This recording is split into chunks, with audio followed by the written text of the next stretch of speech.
मित्रों, अतिक्रमण और प्रतिक्रमण दो चीज़ें हैं।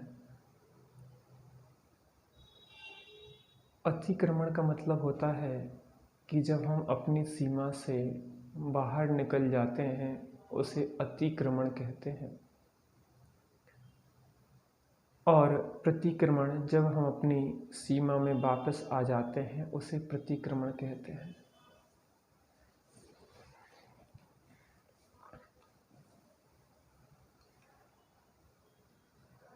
लोक कथा प्रचलित है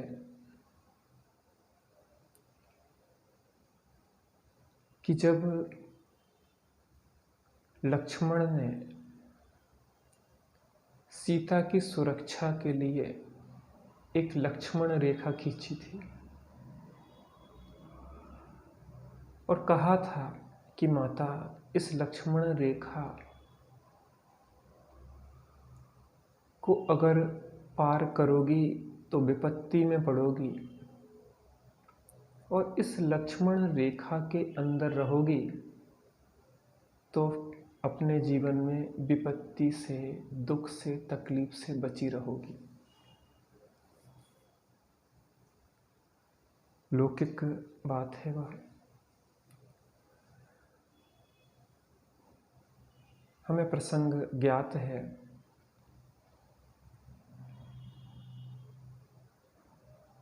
कि सीता ने उस लक्ष्मण रेखा को पार किया और बहुत कष्ट, बहुत सारी विपत्ति, बहुत सारे दुख और तकलीफ को पाया। देखो, कुछ चीज़ें प्रतीकात्मक होती हैं।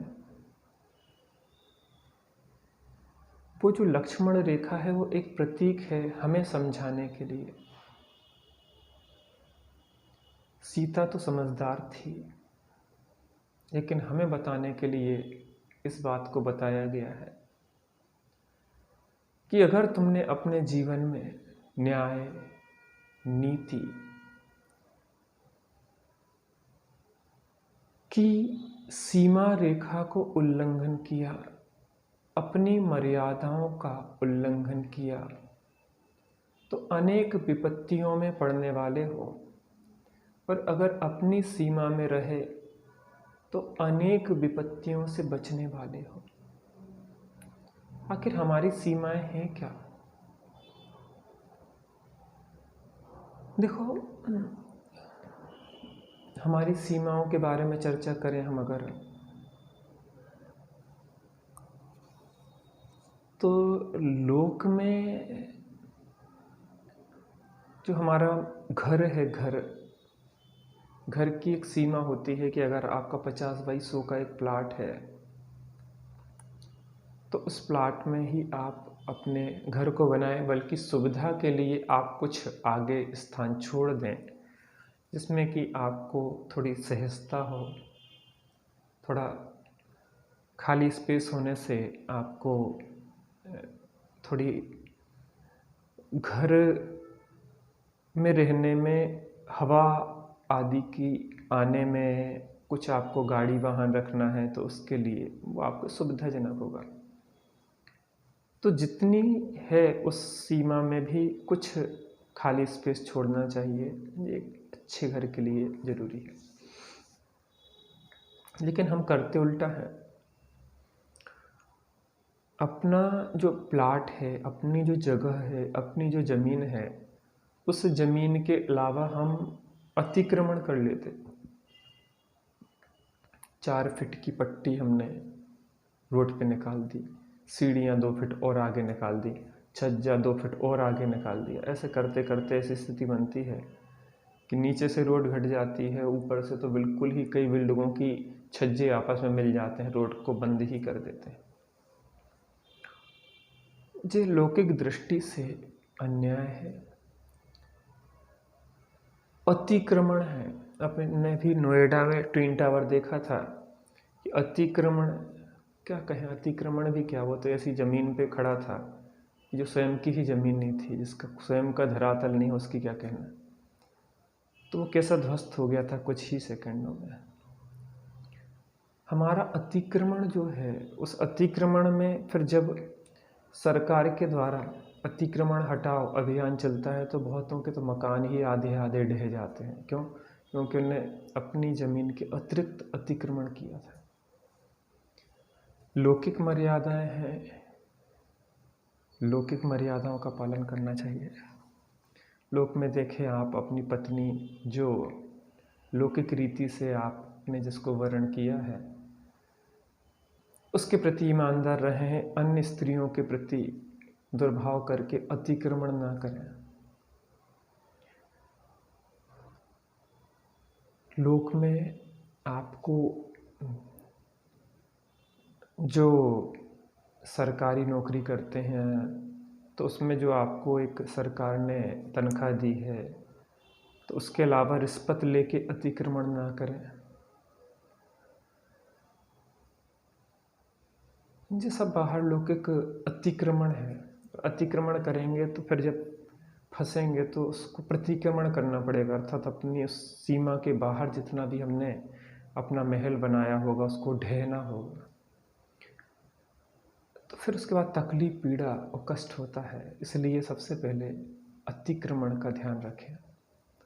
एक दूसरा अतिक्रमण भी करते हैं हम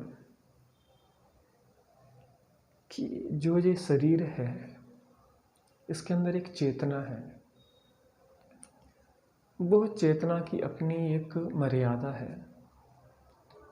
उस चेतना की मर्यादा अर्थात हम जो अमूर्तिक चेतना है, उस अमूर्तिक चेतना के बाहर हम जिसको अपना मानेंगे, चाहे वह शरीर हो और जो हो, स्त्री पुत्र कुटुंब धन वैभव आदि, तो अतिक्रमण करेंगे अगर बाहर में शरीर को अपने मानने को, तो जब शरीर छूटेगा, जब संयोग छूटेंगे, स्त्री पुत्र कुटुंब मकान धन आदि छूटेंगे, तो हमें तकलीफ होगी। तो फिर क्या करें? शरीर में रहना तो पड़ेगा। हाँ, रहने में कोई दिक्कत नहीं है, किराए से भी अपन दूसरे के घर में रह लेते हैं। तो यहाँ पे अभी मानव पर्याय मिली है तो हमें शरीर में तो रहना पड़ेगा, लेकिन अतिक्रमण करें। शरीर में रहना अलग बात है और शरीर को अपना मानना अलग बात है। किसी दूसरे के घर में किराए से रहना अलग बात है और उस किराए के घर को अपना मान लेना दूसरी बात है। शरीर में रहें। कबीरदास जी ने कहा,